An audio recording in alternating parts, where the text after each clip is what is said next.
one of the quotes that I remember from General Electric at the very early stages of my career was internal audit is only as good as its people.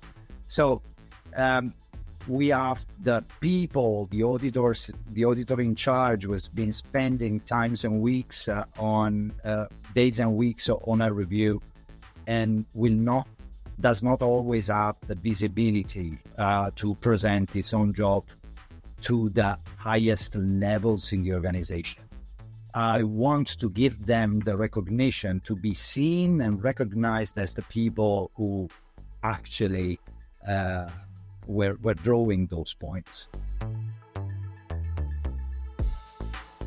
This episode is brought to you by Greenskies Analytics, an audit analytics service provider that works with internal audit departments that have data analysts and are still frustrated with trying to make analytics actually work, aren't getting the expected ROI, who can't break through the communication barrier between the analysts and the audit team, and those that need experienced direction for an audit analytics strategy and process. Those that feel like they've wasted time and money on trainings, aren't getting the value they want, not prioritizing the highest risk areas for the organizations, or have projects that seemingly never get completed. Do you deal with any of that? If you do, go to the show notes of this episode and click the Greenskies Analytics link, or go to greenskiesanalytics.com to schedule a call and understand how Greenskies Analytics makes analytics actually work for internal audit. Hello, everyone, and welcome to another episode of the Audit Podcast. I'm your host, Trent Russell, and today we have on the show Michele Variale. He is the Chief Audit and Risk Officer for Telepass out of Italy. And his team is doing something that I haven't heard of before. And so it's pretty innovative, and we wanted to make sure to capture as much of the, how are you doing this? What are the benefits? What's it been like? Real world use cases from Michele during the conversation. So what they're doing is, of course, they have their one-page kind of written audit report, but then they also are sending 1-2-ish minute videos to the CEO and some other stakeholders describing the audit report. And so Michele goes into detail into what those 1 to 2 minutes are comprised of, and specifically breaks down how much time they spend on each section. But the benefits that we hit on are absolutely incredible, and some areas that I would not have even considered. I mean, I know there's benefits to using video. The communication could be more effective than just writing. Obviously, more face-to-face time, you're going to communicate that more effectively. But then towards the end, so probably the last 10 minutes, if you listen to nothing else, I would listen to the last 10-ish minutes. We talk about a certain benefit where you have the AIC, who is also typically in the video, talking about the issues and things like that. And we hit on a benefit that I think would help solve one of the major issues that we have in internal audit, and especially the perception of internal audit. So again, if nothing else, listen to those last 10 minutes. I try to think about when we do these shows, I try to think about, all right, what questions is the audience going to have for the guests? Let me try to ask those so we can answer those. And there was honestly too many that kept popping in my head as we were going through this. And so I asked Michele at the end, I said, hey, is it cool if people reach out to you if they have questions? Because I know there's going to be a lot of questions from this. And he said, yes. So of course, you can hit him up on LinkedIn. His LinkedIn profile link, it'll be in the show notes, as well as in the email newsletter for those that are not signed up for that. So with all that said, here we go. What's been in your internet browsing history or your Chat GPT history as of late? Yeah, so in the last months, I've been studying and researching a lot about the history of internal auditing. At a point in time, I realized we are thinking a lot about how the profession should evolve further in the future, but I'm not entirely sure that all of us know that our profession has a pretty decent age, roughly 2,000 years. So the topic of evolution of internal audit is not a topic of today. It's a topic that has been there for quite a few centuries right now. And so that's in my browsing history. And if I think about my Chat GPT browsing history, I would say a few questions for ideas for my gift to my wife, Paula. Very nice. Yeah, it's pretty brilliant for, I think it's going to save a lot of marriages, ChatGPT is. If you need to write a sweet little note into a birthday card or something, like just outsource that now. Well, I think the history thing is super interesting, and I hope that we can, maybe you could write a blog post or a LinkedIn article or something like that. I think that would be very interesting. Initially when you said history of internal audit, I thought, okay, like the past 70 years or so, back 2000s. Clearly, there's a big gap in my understanding of the history of the profession, but I think it's in Richard Chambers' Agents of Change book. He does a couple of pages, maybe a chapter on the history, the most recent history, as I was thinking of it. And I remember reading through it and going, at whatever point, I forget when we went to risk-based auditing, I went, you were just thought that's like, that we knew that forever, that's how it's always been done. So I think it is important and interesting to understand like where we are, and that can help, obviously to a degree predict maybe where we're going, and hopefully figure out some of the areas and landmines that we can step over this time. Correct. So the main topic of conversation today, and it's super interesting and innovative, and it's I would say a tool that has been widely used, especially over the past 4 years, although I don't think everyone is using it in the same manner that you are. So I'll just broadly let you kind of introduce it. But I know that you are using videos, not necessarily Zoom or Teams video conferences, but videos as part of your audit reporting procedures. And so can you just kind of talk us through, like, how are you specifically using video to communicate audit findings and communicate to the CEO, et cetera? Yeah. So before jumping to the how, I've been thinking quite a while for on the why, a new way of talking to certain people and communicating items to certain people is needed. There's a lot of debate going on. There's a lot of blah blah on the fact that internal audit should communicate better, and I believe that there's a wide agreement across the globe on the fact that internal audit should communicate better or communicate well. What I am struggling, or what I was struggling, was about transitioning from the desire of communicating better to communicates better in practical terms. Now, we agreed that communication should be tailored to the audience. And if we think at the standard way, or the standard audit reports that we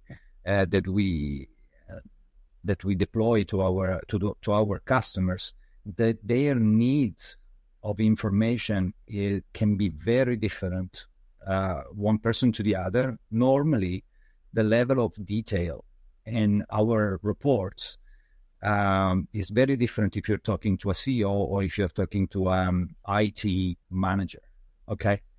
And if you're talking to the chairman of the board, well, then the need will be different as well, or the chairman of the audit committee or the risk committee. So the more you climb the organizational ladder, the less details are needed. And I was questioning the paradigm that an audit report can fit every information need. So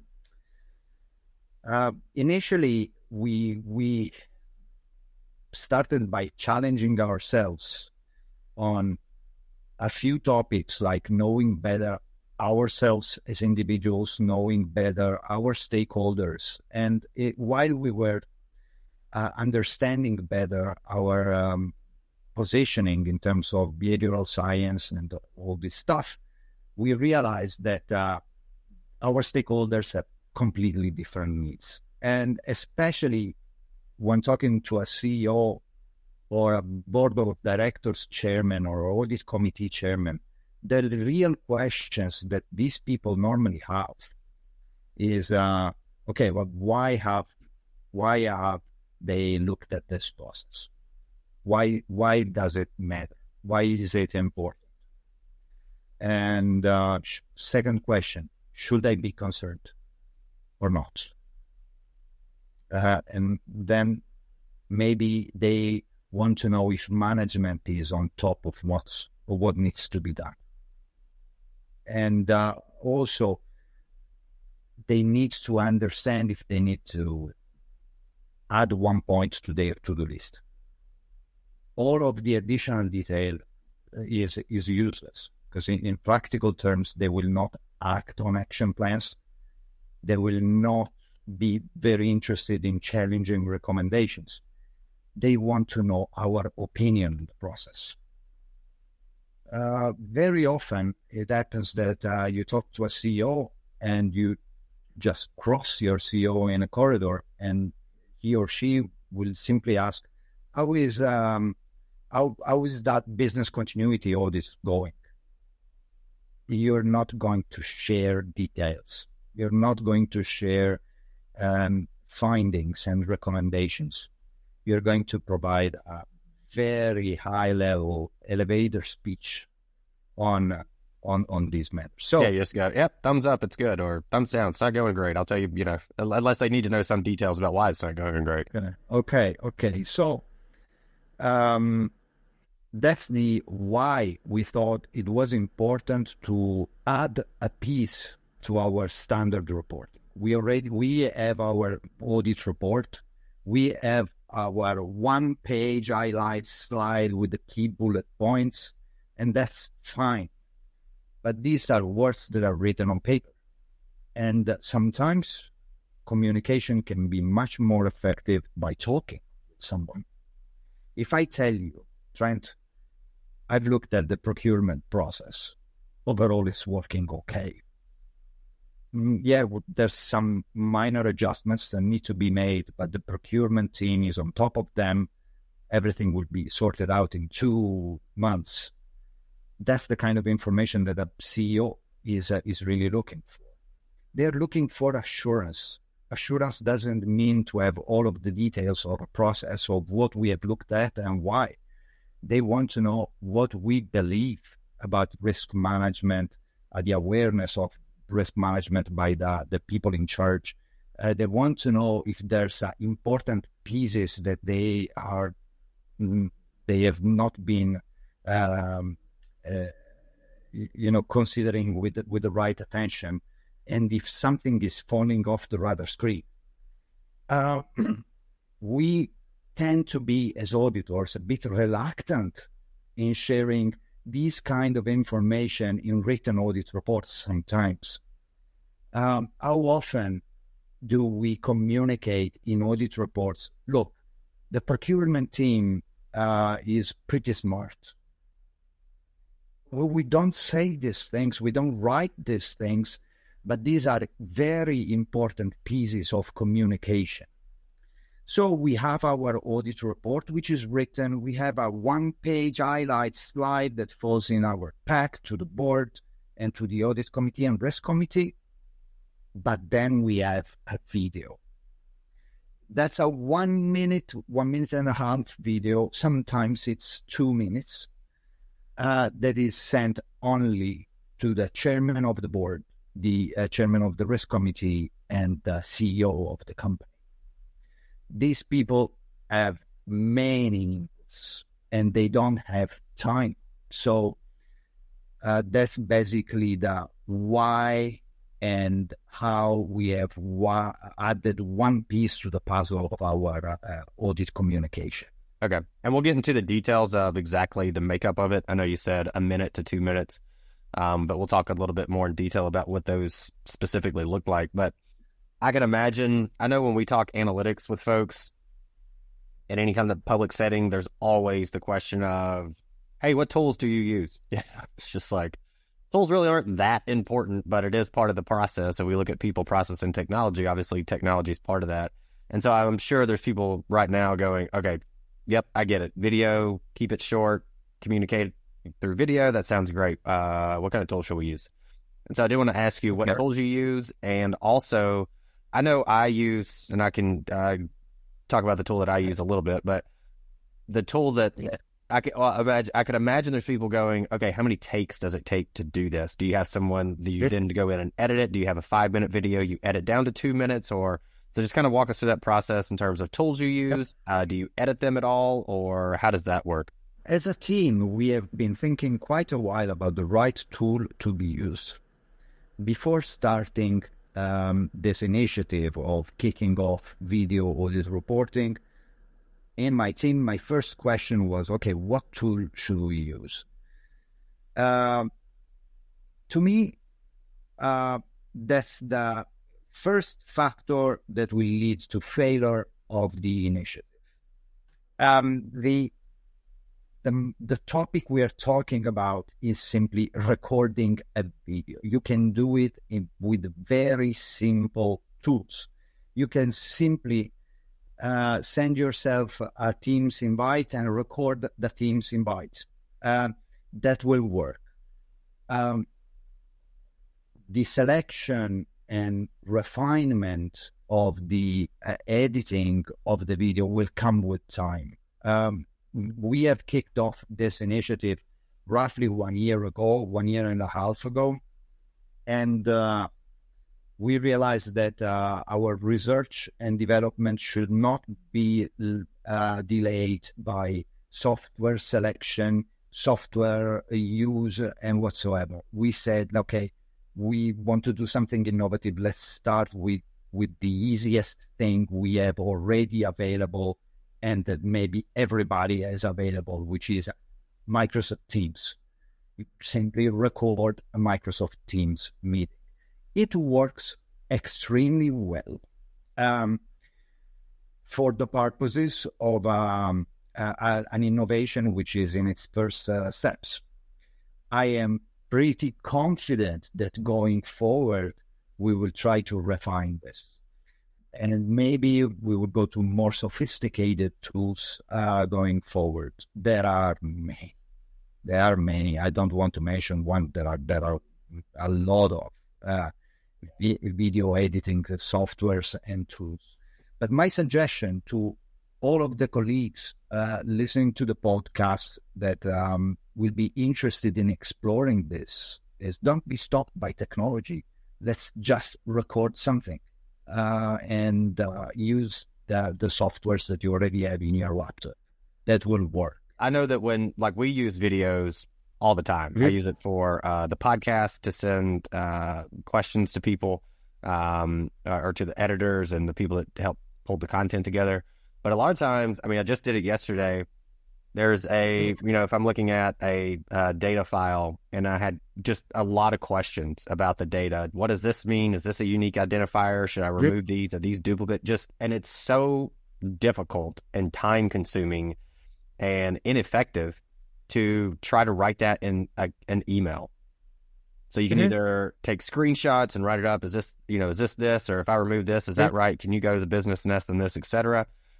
Which inevitably they're going to look at it and there's going to be something that they missed through the communication. Either I didn't communicate it effectively or well, I guess that would be it. Or there's a misunderstanding somewhere and you go, that's not what I meant. Can you go back to the nest? So anyway, significantly, and that takes forever. Significantly easier is just to open up. It is. It really depends. It really depends, Trent, on how clear thinker you are on the result of your audits, how confident you are on the opinion you have. If you are extremely confident that, look, I've audited the billing process, overall it's working okay, but there's these two aspects that we should address first. Okay? It doesn't take many takes to share that piece of information, especially if you're talking your native language, which is not the language that I'm talking right now. It also depends on how confident auditors in charge are in sharing key messages to a chairman of the board. I'm a bit anticipating one topic, which is the fact that, okay, who should be in the video? In my experience, we thought it was extremely powerful to have the chief audit executive in the video and also the auditor that was in charge of the review. So it depends, but I'm also seeing that is now taking less and less and less takes to have a proper audit video report. Normally it takes 3 or 4 takes. 3 or 4 takes, which means in total for a couple of minutes each, 10 minutes. It's a good way to also test how strong you are on your beliefs about the results of the audit, how powerful you are on your storytelling, which is not a list of issues. It's a business discussion with a CEO on the impact of a process or any control breakdowns on the achievement of the objectives of the organization. We need to step up, and by using a video, we are forced to step up. Yeah, and those are great points. And coming back to how you can use it also within your processes in internal audit. So when you're actually doing the work, or for us doing an analysis, is to be able to just capture that video. It takes for a handful of questions. You can capture those in a minute and a half, similar to like you're saying. But I was able to just pull up my screen and go, does this seem right to you? Are these duplicates? How do we identify these as duplicates? Should I just delete all these? This is the specific question I have of the business. Can you make sure that we're on the same page there? And that took not only less time to put together, but it's also more effective. And they can see the examples that I'm looking at on the screen. So they could also go into the file and go, okay, this is the one he was talking about. Go to that row or go to that unique identifier, whatever it is. So it makes it significantly easier. It's more efficient. It's also way more effective to do that. So I really like that. And then on the takes, there is some, I think what I see from other folks and have experienced myself, this is largely, I guess there's 2 ways of looking at it, and it depends on who you're communicating to.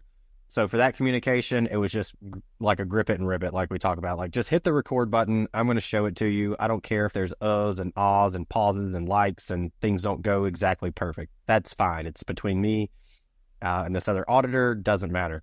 But for something that does go out to, in your case, audit committee chair, CEO, you don't want to be fumbling around going, wait, let me go. Wait a minute. I didn't have that. Okay. Yeah, it was over in AP. That's where it was. And so I found for where I do that, for my experience is, for those that listen to the show, so we record this. So like Michele and I are doing the recording right now. Then once it's over, I go back and I do the intros. And so that's where I go, this is who we have today. These are the topics. This is, their job title, whatever it may be. Mm-hmm. And I found that if I just pull up a LinkedIn profile and summarize it, that usually takes me 2 takes before I'll go, I messed that up. Let me start over. But if I have in my, if I have it laid out and just bullet point person's name, how to pronounce it, job title, a couple of key points that we hit on, etc. I get that usually I get it on the first take. And so all that to say, if you have a little bit of preparation before you do this, just to have some bullet points to know what to hit, I found that to make the number of takes get cut down significantly. I totally agree. The Trent, I think that's an exercise that we should already be doing. It's not something new, or it's not something that we should do only because we want to issue a video report. We should be on top on what are the 2 or 3 key messages that we want to send. That also comes with time. I'm not entirely sure that all of the chief audit executives have 2 hours to go through each section of the audit reports with the CEO every month of the various audit reports. We don't have such time. And if we do, I'm maybe anticipating one point that maybe we can debrief further. If we spend our face-to-face time with our CEOs or board chairmen to talk about the details of audits, we are maybe stealing time to other useful topics that we want to debrief with them. Because when it comes to audit reports, audit results, it's us talking to someone, informing someone about the results of an audit activity. It's a one-way communication normally. I want to spend my time with my CEO talking about how the business is evolving, where does he or she see risks going forward, what's the risks over the horizon, what's the key business initiatives that we are kicking off, how can I give more value adjusting my audit plan to the business needs, if that's appropriate. That's a conversation. Yeah. So, yeah, that's a great point. Yeah, I like that a lot. The video for one-way communication, because when you have the face-to-face with the executive or whoever the stakeholder is, that needs to be more conversational. I think that's a really good takeaway for a lot of folks.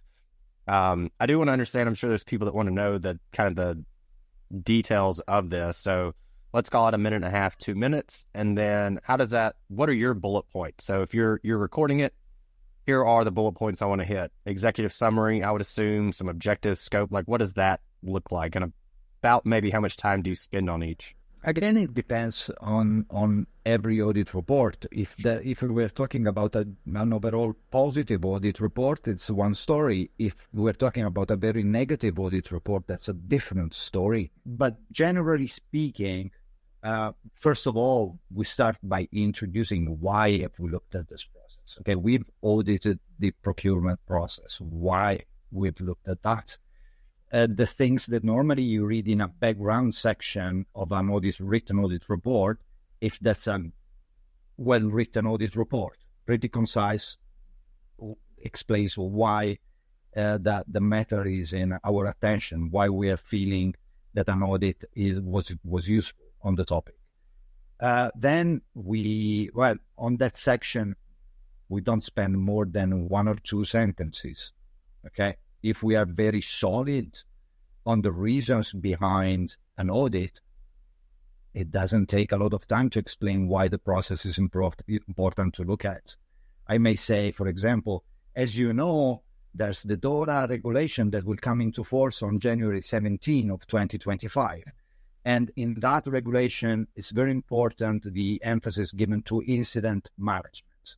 So we've looked at incident management in this audit to understand how can we be positioned in terms of being compliant to the new regulation in the next 8 or 9 months to anticipate and be compliant at the starting point. That's sufficient. Maybe I've articulated the why in the background section of a written report in maybe 15 seconds. Then obviously we want to say what are the areas that we would looked at.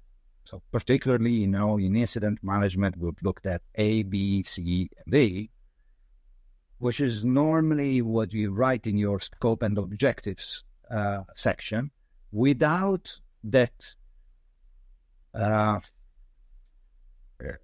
peculiar audit jargon that we tend to use. Yeah. Okay. The objective of this audit is to evaluate the adequacy and effectiveness of internal control over incident management. No, we don't talk like that. We don't talk like that. We, as human beings, right?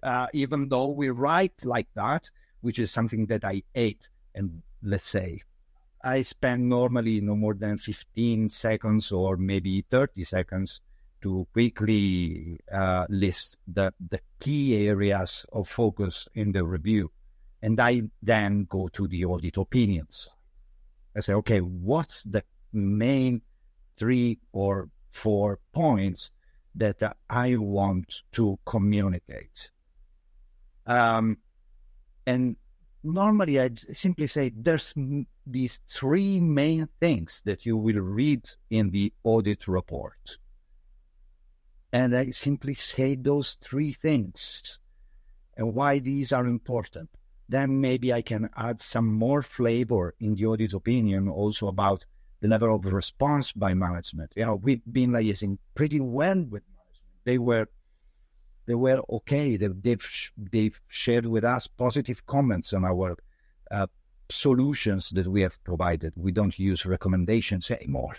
We write down possible solutions to the problem from our perspective. That's the main part, and that would take 1 minute, 1.5 minutes, Okay. forcing us to be concise. So you said you've been doing this for a year and a half. I would imagine if you've been doing it for a year and a half, that it's been received relatively well by the folks that you're sending them to. But what have kind of been the results after that year and a half? How well has it been received? What's been the feedback that you've gotten? The initial feedback was a bit skeptical. Yeah, I could see that. By the CEO, saying, okay, this is one of your innovative things, as as when you were talking to me about agile, and you were talking to me about robotics, and you were talking to me about combined assurance. This is one of your things. That's been pretty a joke. And then he said, well, okay, and next I'm waiting for an audit podcast. Yeah. Nice.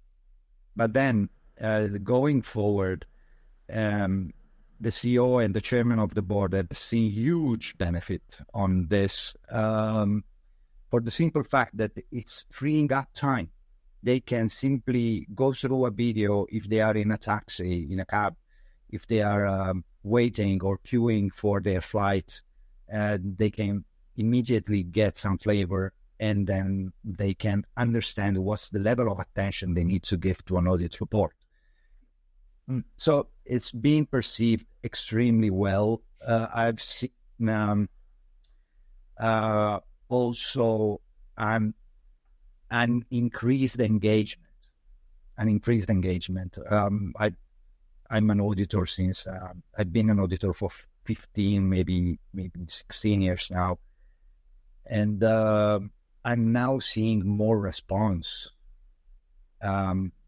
when compared to the level of response that I normally received by emails. Let me point out one thing that I realized only afterwards. When we were issuing only written audit reports, we were leaving to the audit rating, to a color, to a scale 1, 2, 3, or 4, the responsibility to discriminate the level of attention that the CEO had to give to the audit report. That's a pretty sad thing. It's pretty sad. You have been working as an auditor for 2 months on a review, on an important review, and the level of attention that the CEO will place on your work is only based on the rating you gave. I don't like this word. I want my CEO to invest 1 minute of his life to learn that that process has been reviewed and it's okay. And now I'm seeing, as I was saying, more response, more thank you, very clear. We had, I like to thank you, the fact you made that. We had, Norman Marks was on a while back, maybe last year. It might have even just been a LinkedIn comment or something. I can't recall, to be honest, but he said something to the effect of, we're talking like KPIs, and I said, one of mine I'd like to track is the number of requests from management for us to help them versus the number of times we go in there, or just the number of times they request for audits help in general. And his kind of retort was the number of genuine thank yous that you get from management. Obviously, to me, it's kind of subjective, obviously. Like, is that genuine? Is that not genuine? Is it sarcastic? Yeah, whatever. But I think, like, to your point, the fact that they're saying thank you, I think that speaks volumes to how effective and how much they appreciate it. And we all know Norman, and we know how Norman is a bright lighthouse in the development of this profession. Obviously, I've heard that comment by Norman, and I totally agree. We are constantly challenged with the concept of giving value, providing value. The concept of value is subjective. What is valuable to you is not valuable to me, may be different from the value given to the same object or topic by Sarah or Susan or whatsoever. The only way we can measure the effectiveness of our work is by the response the true response we get. by the level of appreciation that our stakeholders share with us. It's not a number of audits. It's not a number of closed actions. It's not numbers. It's not numbers. It's respect. It's mutual respect. It's pure, genuine feedback that we get. All right. As we start to sort of wrap up, I was thinking about some other benefits. And so chime in if there's some that I may have missed. I know we've talked off air also about some of these, and then just from my own experience, but in being able to send a video, it is, to a point you've made, respecting that person's time. And it also frees you up from having to schedule a meeting. So going back to my example, instead of having to, rather than email, if I was like, oh, this is better if we just talk about it, instead of having to go, hey, when are you free?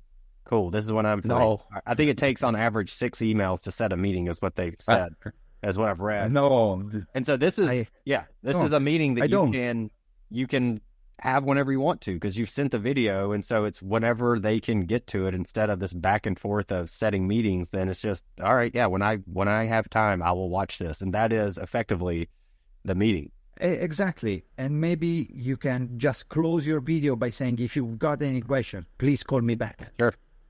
And they will do. And they will do if they have true questions. Yeah. But then I don't have to get crazy to find a slot in people's agenda. And I don't want to steal time to my CEO's agenda. And I want to steal the time to be brief about the business. That's the topics I want to talk about. You know, there's that saying that goes, well, people will be like, oh, that meeting should have been an email.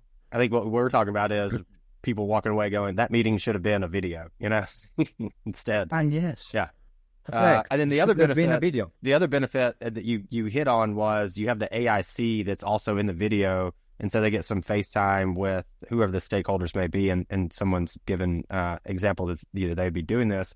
But then it also helps to the extent that they speak, obviously, on the video. There's some public speaking to a degree that they are working on, and they don't have to deal with questions coming back to them or fielding questions, but they still get some experience in presenting to CEO, the audit committee, whoever, even if it's only for 20 seconds as their spiel or whatever. But that's still experience that you don't get otherwise most of the time. As a chief audit executive, you are selling messages that are coming from the work of your team. And if you've got one of the quotes that I remember from General Electric at the very early stages of my career was, internal audit is only as good as its people. So we have the people, the auditors, the auditor in charge was been spending times and weeks days and weeks on a review, and does not always have the visibility to present its own job to the highest levels in the organization. I want to give them the recognition to be seen and recognized as the people who actually were drawing those points. That's the first aspect, which is helping a lot in people retention, in people motivation.